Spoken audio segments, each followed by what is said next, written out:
mari kita lakukan evaluasi. Saya minta PTPN cabut rencana untuk melakukan perubahan terus perkebunan. Saya berulang-ulang ngomong.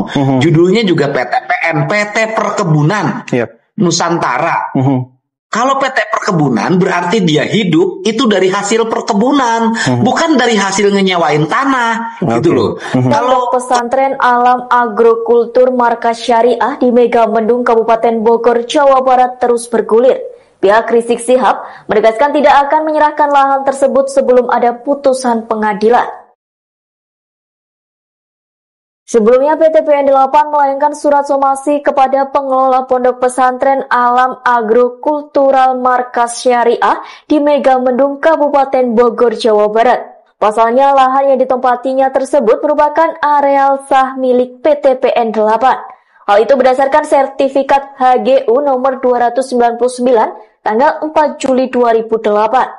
Adapun penguasaan fisik tanah yang dibangun pihak Ponpes tersebut selama ini dianggap tidak memiliki izin dan persetujuan dari pihak PTPN 8 selaku pemilik sah. Dalam teologinya orang Sunda, orang Jawa, itu gunung itu dihormati karena melahirkan sumber kehidupan bagi masyarakat. Dia melahirkan air, dari air melahirkan sawah, melahirkan bendungan, melahirkan listrik, melahirkan sistem perikanan, melahirkan tata kelola air jadi Tarum Timur, Tarum Barat kalau Jawa Barat ya. Nah, tentunya sesuatu yang sakral yang memberikan kehidupan yang besar bagi kehidupan masyarakat, kok sekarang mulai dihinakan, kemudian mulai dieksploitasi dengan berbagai kepentingan, dari mulai penambangan, kemudian dirubah peruntukannya menjadi areal wisata. Nah, saya yang nangis betul ketika melihat salah satu objek wisata mungkin yang lagi dibangun di daerah Gadog itu adalah hutannya dibelah, kemudian dibuat areal untuk jembatan gantung. Nah, bagi saya mungkin itu diperuntukkan bagi mereka yang pencinta alam. Tapi justru sikap itu sikap yang tidak mencintai alam ya. Sebagai orang yang sangat memahami ajaran leluhur, saya melihat sikap itu adalah sikap penghinaan terhadap martabatnya masyarakat orang Sunda, yang dimana dia sangat menghormati gunung yang menjadi sumber kehidupannya. Tapi kalau menurut Kang Deddy sendiri, kerusakannya sendiri sudah seperti apa sih Kang? Apakah ini benar-benar mengkhawatirkan atau justru sebenarnya memang kerusakan itu terjadi hanya di sebagian kecil saja di wilayah puncak? Iya, kerusakan alam di Jawa Barat itu hampir semuanya, nggak ada daerah yang tidak rusak. Di Bogor rusak, di Kabupaten Bandung rusak, di Bandung Barat rusak, di Garut rusak, di Tasik rusak, di Ciamis rusak, di Kuningan rusak. Ya, hampir semua daerah, di Majalengka rusak. Di semua daerah mengalami kerusakan. Nah, kerusakan itu menurut saya diakibatkan oleh satu ya, tata ruang. Tata ruangnya sudah berantakan, di mana sistem penataan ruang tidak dikelola dan tidak dirancang oleh orang-orang yang betul memiliki kualifikasi, tapi cenderung para konsultannya mengikuti apa yang menjadi kehendak para pemimpinnya, kehendak DPR-nya, kehendak bupatinya, sehingga tata ruang disesuaikan dengan kehendak. Seharusnya adalah manusia menyesuaikan dengan tata ruang. Tata ruang itu tata yang sudah ada ruang, yang itu menjadi ruang alam, ruang yang membangun hubungan manusia dengan alamnya, membangun hubungan manusia dengan manusia, membangun hubungan manusia dengan ekosistemnya, yang pada akhirnya orang yang harmoni dengan itu semua, dialah orang yang bertuhan secara baik. Nah, saya berikan contoh misalnya tadi Bupati Kabupaten Bekasi ke saya curhat, misalnya, Pak, perumahan di tempat saya itu terendam sampai gentingnya. Kenapa? Karena perumahannya ada di tengah sawah. Kan sudah tahu Bekasi itu adalah rawa-rawa. Nah, di tata ruangnya tuh ada perumahan di tengah sawah. Terus kemudian di areal perkebunan, udah saya baca itu. Di areal perkebunan itu, perkebunan teh, perkebunan karet, yang paling utama ke perkebunan teh hari ini yang jadi sorotan. Itu di tata ruangnya dimungkinkan menjadi areal penambangan dan menjadi areal agrowisata. Celah inilah yang dimanfaatkan oleh PTPN untuk mengeksploitasi seluruh perkebunan untuk mendapatkan press money.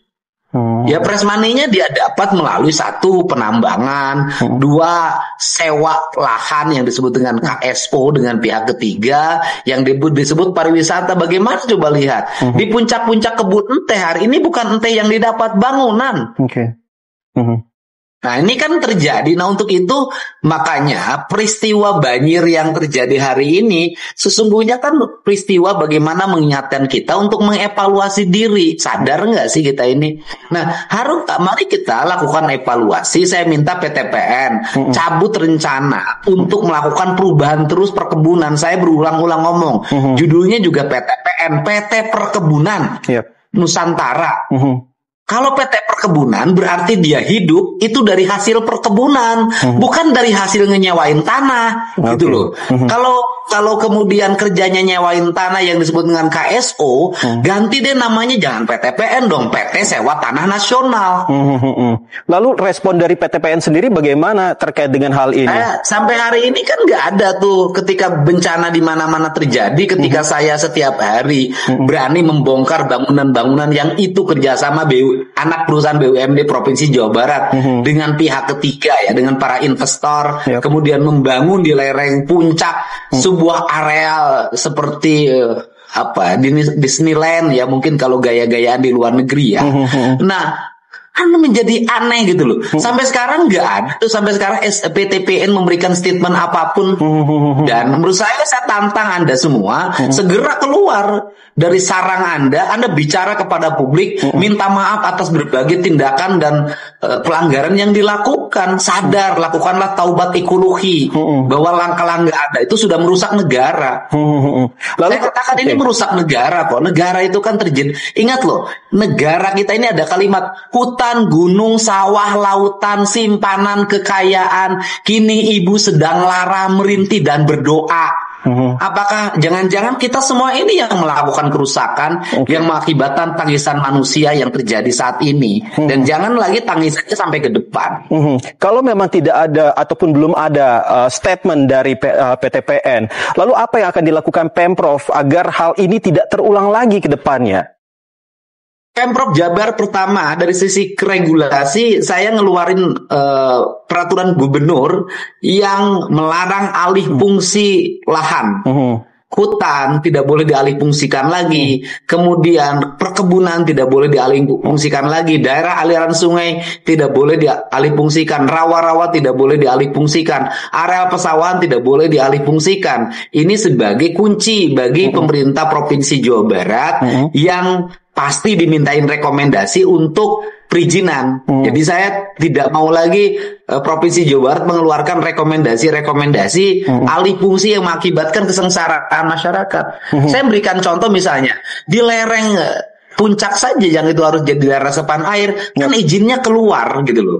Walaupun izinnya keluar ini antara yang diizinkan dengan yang dibangun berbeda. Baik, Kang, terakhir ini mungkin ada ribuan bahkan lebih yang menjadi korban dari banjir ataupun peralihan tata ruang ini. Apa yang akan Kang Dedi sampaikan kepada masyarakat yang menjadi korban?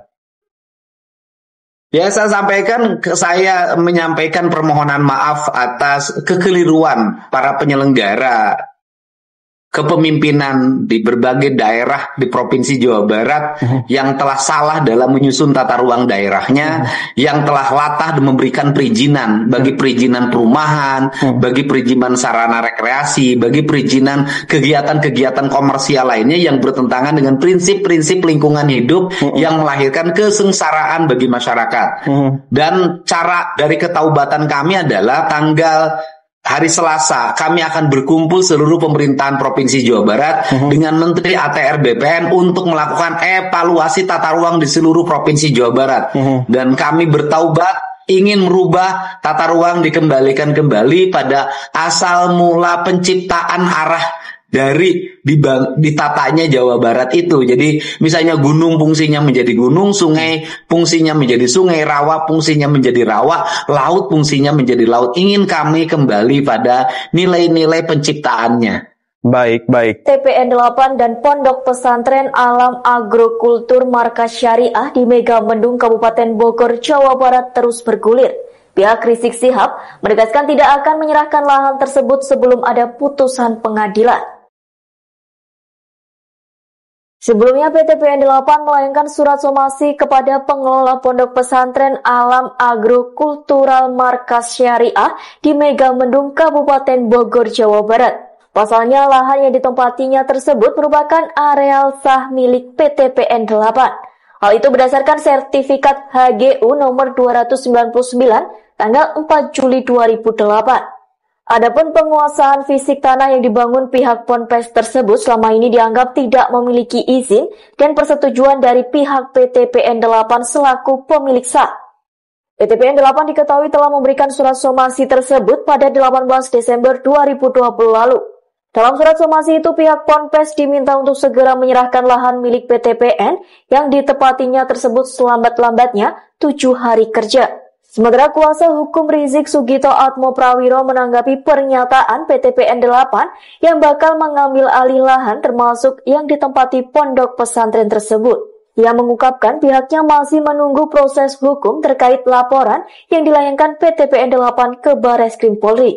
Diketahui PT PN 8 melaporkan total 250 orang termasuk Rizik ke Barreskrim dengan dugaan penggunaan lahan tanpa izin. Dikutip dari Kompas.com, dalam kasus tersebut, PT PN 8 mengklaim bahwa lahan yang menjadi lokasi pesantren merupakan areal sah milik perusahaan.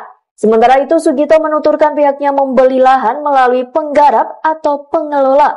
Menurutnya, persoalan sengketa lahan memang harus diselesaikan lewat proses hukum.